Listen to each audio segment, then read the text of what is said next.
Is he literally the only Yes. really quality Yes. hacker in the world? And just, there's some scene later where it's like Elliot's like, well, you can't kill me. I know how to hack the system and get you in the Congo. It's like, yeah.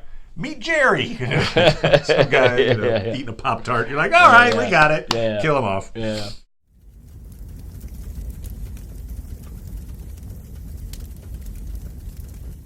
Hey, Internet. It's Paul. It's Matt. The Dork Lords. We are here talking about Mr. Robot. Season 4, Episode 1, entitled 401 Unauthorized. This is the final season. It is. Of Mr. Robot. They're coming into the station. It's been almost a 2-year break. Almost. We assume because maybe Mr. Esmail had to work on Homecoming for the Yes. Yeah, so maybe they shoved that Bohemian Rhapsody in there. Good point. Maybe there. And now, Rami Malek now has a lot more cachet. Yeah. He's got an Oscar to his name. Mm-hmm. Here he is, the lead of this show. So yeah, Mr. Robot. Obviously, this show has a lot happening. Yes. I'm not going to really try to recap it for you, maybe a tad bit, but I'm talking about from season 3.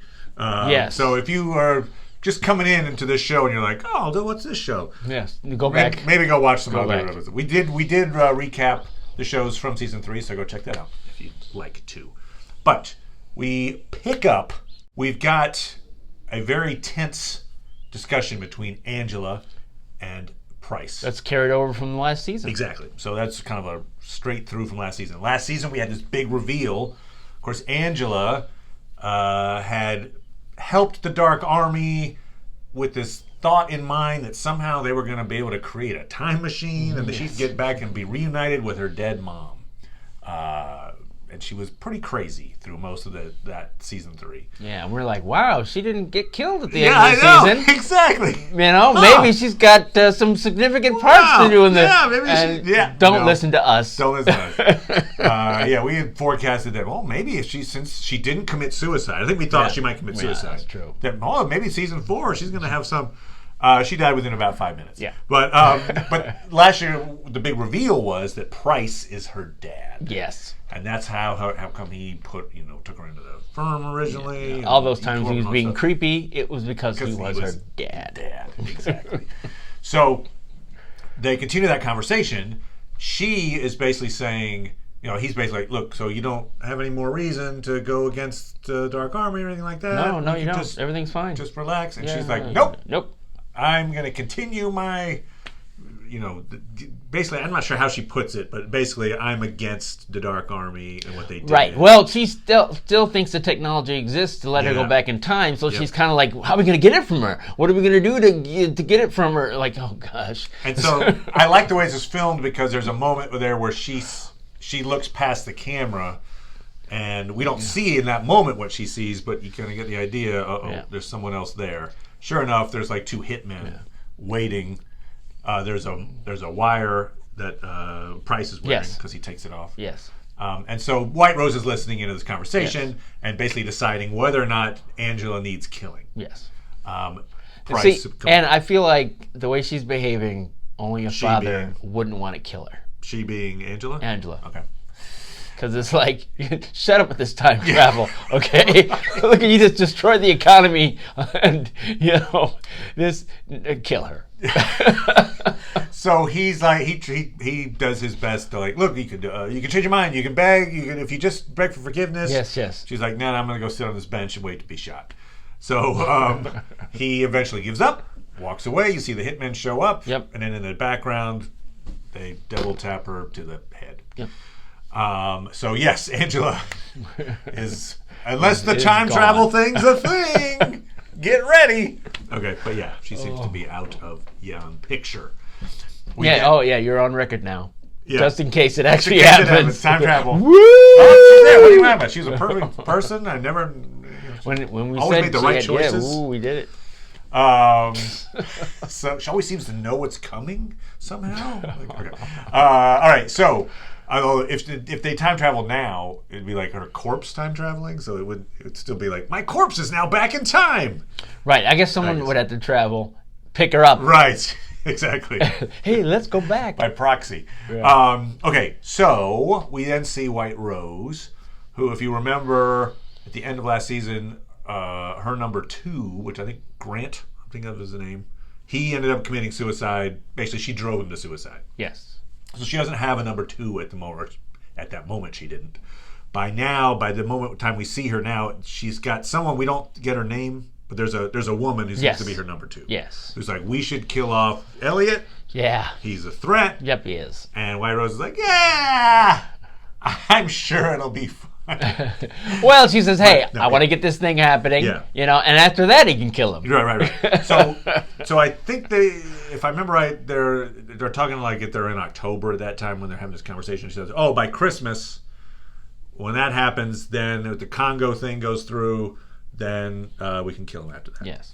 And that's a deadline that Elliot is aware of because he tells Mr. Robot that they don't have much time. They've got to do something. We actually do, after the conversation with White Rose, we pretty much flash forward to Christmas. Yes. So it's not like, oh, they've still got months before. Yeah.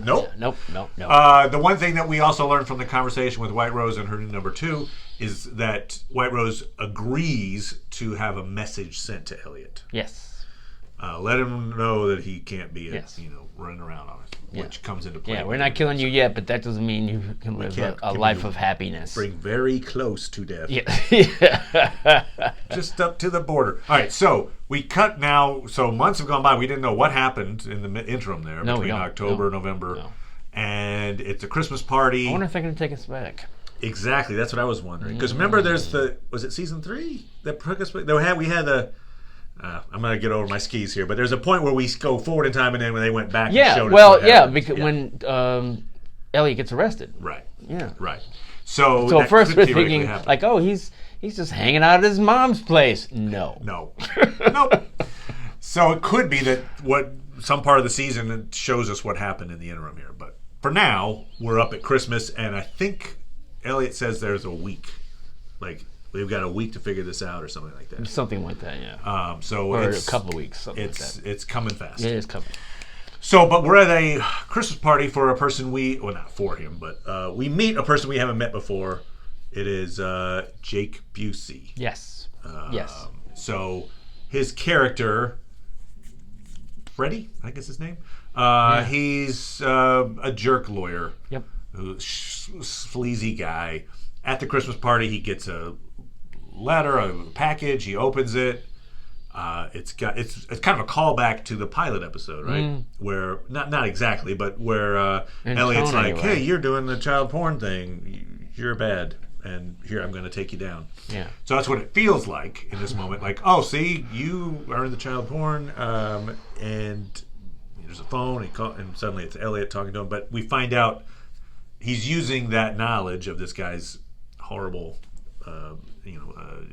personality quirks to blackmail him. Yes. So, hey, this guy is an attorney that works for a firm that represents White Rose or the Dark Army in some weird way. And the big thing that they do is they're on the money side, and the money all eventually gets to this place called Cyprus National Bank. Yeah.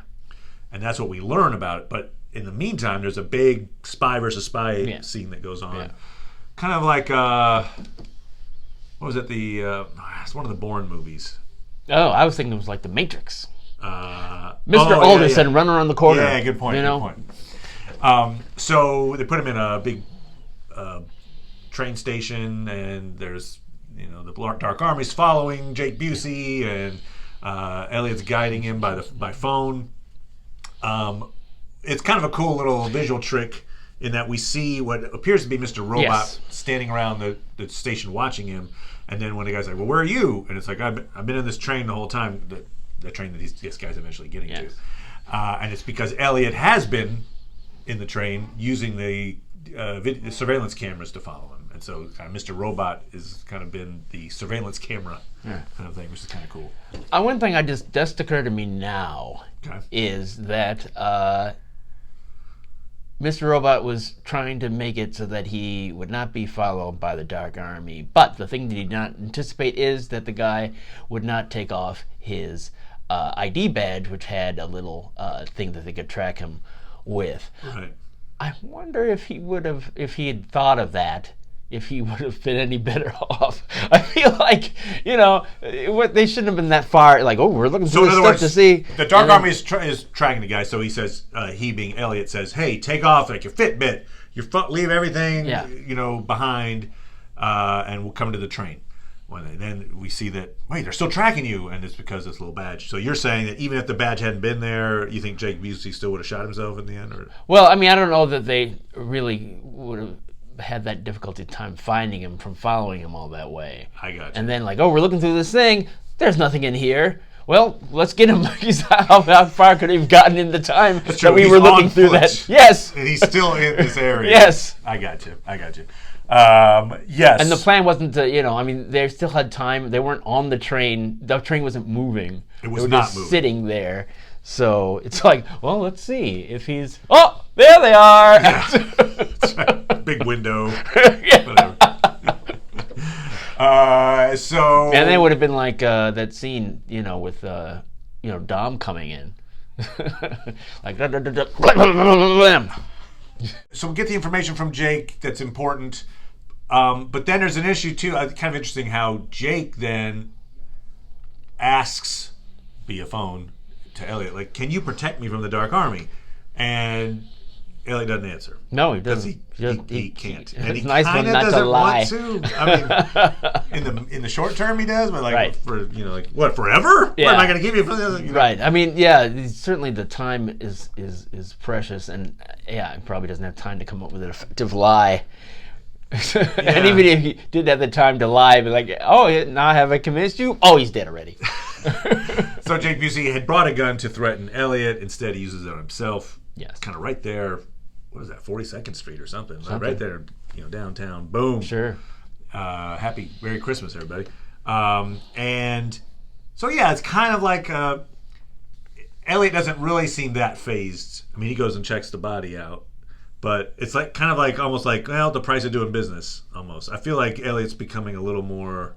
Am I wrong on that? I mean, I feel like they had more plans to get something from him, and they didn't get it. That's why they were talking about after that, like, who we're going to find in the time that we have left. It took us a while to get this guy primed. But I mean, in some ways, they are responsible for that guy's death too. I mean, he's not sad that this guy's dead. That's if that's what you're saying. That's where I was going. He is phazed. But not by his death. Not by his death. Well, not by the end of his life. I got you. Yeah, right. Just, you are no longer good to me now. Yes, exactly.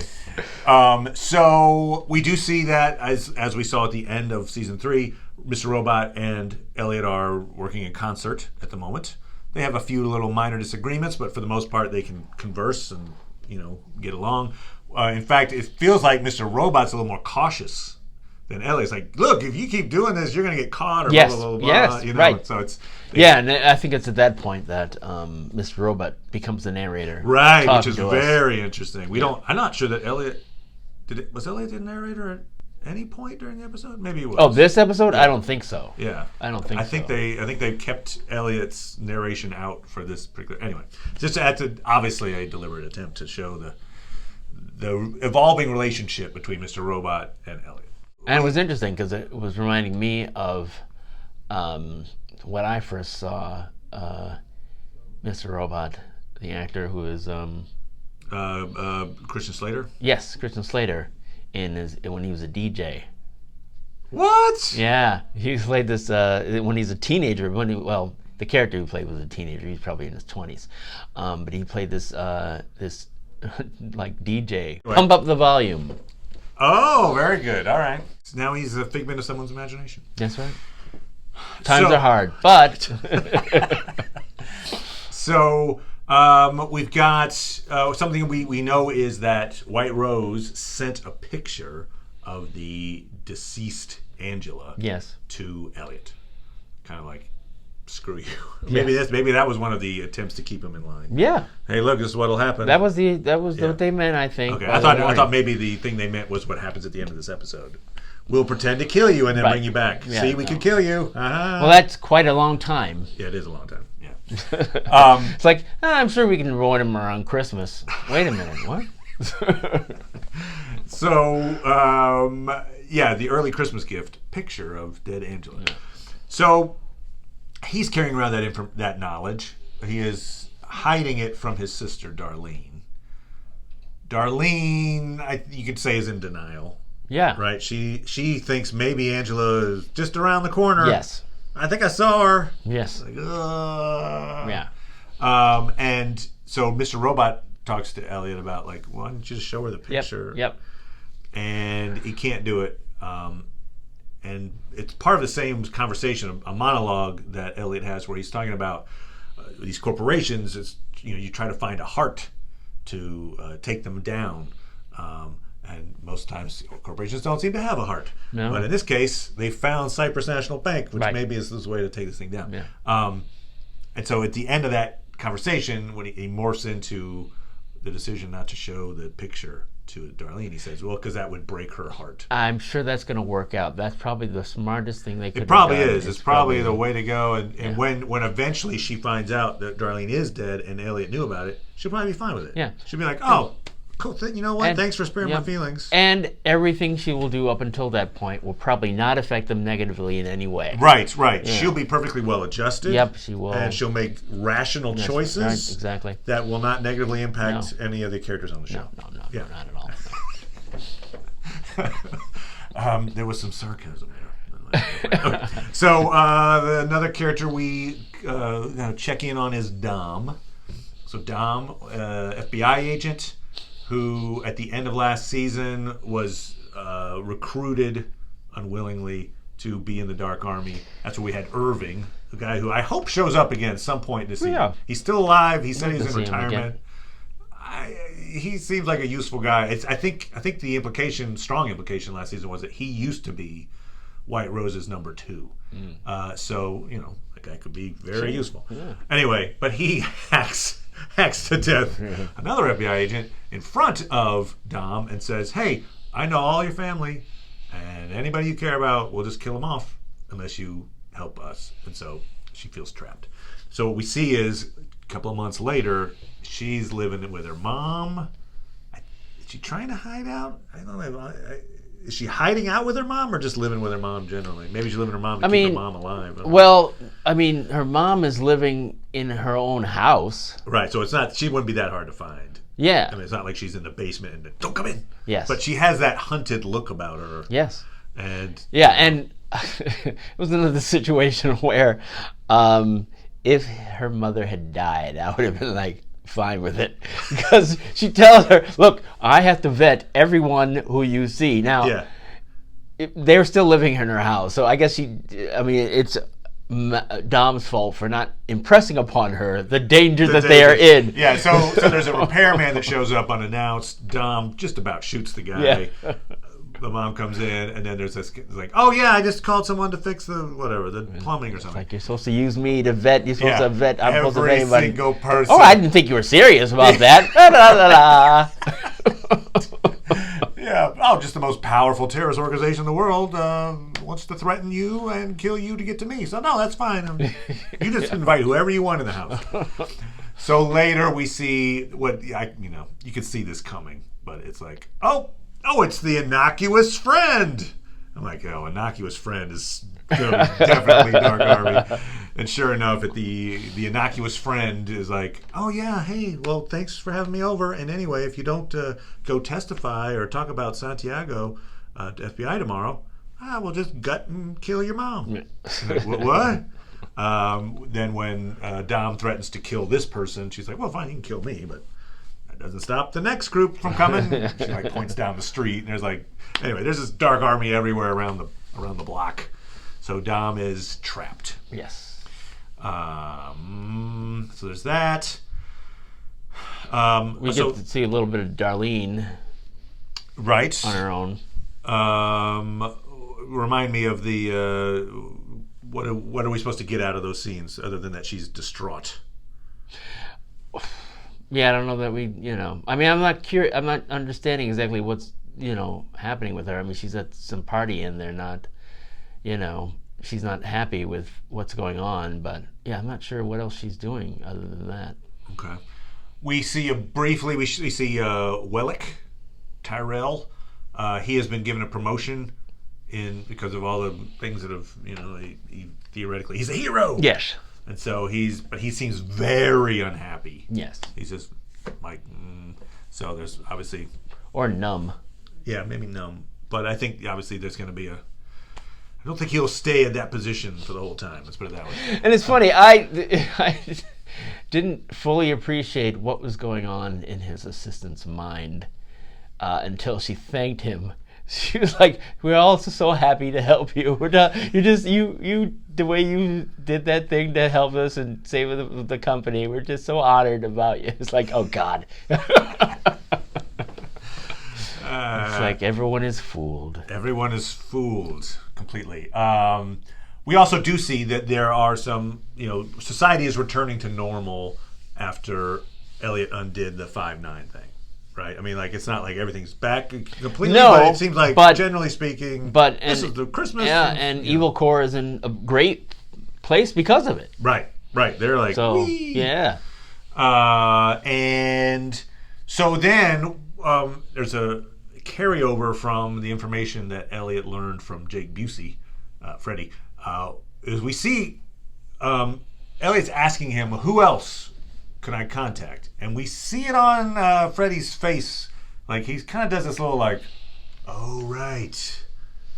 I can lie to him. I mean, like I thought it was a pretty effective moment where he didn't say anything, but in that moment I was like, whatever he's about to tell this guy is not accurate. Right. And so he throws out this name, Joseph Garson. And after he kills himself, Elliot runs with it. Yep. They track this guy down. Yeah, they're desperate. And they've got a week or whatever, 2 weeks. And so they track this guy down. Turns out it was a trap set by the Dark Army for Elliot, probably. Almost. I mean, maybe not Elliot per se, but for situations like that. Yeah. If you're going to get coerced and somebody's going to try to get a name out of you, you give them Joseph Garson. So they break into this guy's apartment, and Mr. Robot immediately is like, this doesn't look right. Ellie's like, who cares? We had no other. This is desperation times. At some point, Elliot picks up the book. It's No Exit, the Jean-Paul Sartre play, and looks at one of the characters. One of the characters is Joseph Garson. Of course, that play is people trapped in hell, without realizing it. And so suddenly they're trapped, and Elliot gets captured by the Dark Army, dragged off. I don't know if that's heroin or what, but they give him some kind of OD.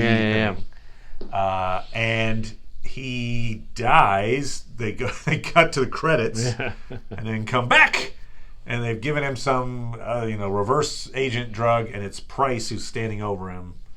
I forgot what he says, but something along the lines of "Welcome back" or something. And that's the end of the episode. So they fake kill Elliot and bring him back, which is a mistake. I don't know, I'm just saying. If you're White Rose, like, the biggest threat, it seems to you in your organization is that guy. And I get it, he's so smart that you're like, well, we'd like to use his talents if he could help us out. But, like, you know that this brilliant hacker is trying to thwart your efforts. You have all kinds of chances to kill him off. Yes. And you have no compunction about killing people. No. They kill people left and right. Yes. You'd probably just kill that guy. I mean, I'm just like, if you legitimately want your operation to go through, yes, you just. So you're not saying that you think White Rose resuscitated him? Well, I don't know. Maybe. I think because Price is working for White Rose. No. Well, I mean, he's indebted to her. I mean, he's like, okay. I mean, so you're saying on one level he's working for White Rose, but on another level he's not. Yeah. Okay. Yeah, I think this is his plan to get White Rose. I think he's like, I think what I think is, and I could be wrong, but I think is that he perhaps Price has the mechanism whereby Elliot is going to be killed, and then Price decides, okay, we've done that, but now I want him. I need him to get White Rose. So that's what I think has happened. I think that this is her plan, It's like now it's or either she was going to kill him soon, or she just said, okay, you know what, he's doing this crap. That's it. He's not listening to me, and he doesn't care about Darlene dying or whatever. He's still coming after me, so kill him. So I think that that this is part of Price's plan to get revenge on her. Well, I think the mistake of hers was not killing Price. All right. Yes, they could have killed Elliot much earlier. I just feel like Elliot's the talent. I agree. And so it's like it's a sort. Although we were joking about the fact that, like, is he literally the only really quality hacker in the world? I just there's some scene later where it's like Elliot's like, well, you can't kill me. I know how to hack the system and get you in the Congo. It's like, yeah. Meet Jerry. Some guy eating a Pop-Tart. You're like, all right, we got it. Yeah. Kill him off. Yeah. So that's I guess as long as perhaps the plausible rationale for not just killing him is if he in any way like encrypts or does something that we can't get into without him. Yeah. He's the only one who could do it because he knows he's like because one of the things we were watching the first episode is that he was basically telling the person, the pedophile that he was the person involved with child porn, that once I got into your system, I own your system. So right. So in other words, sort of like the ransomware that you see happen.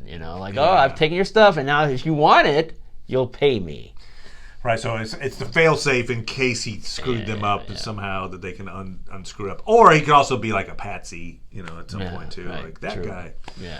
But for whatever reason, they're keeping him around, and it will be their undoing by the end of this season.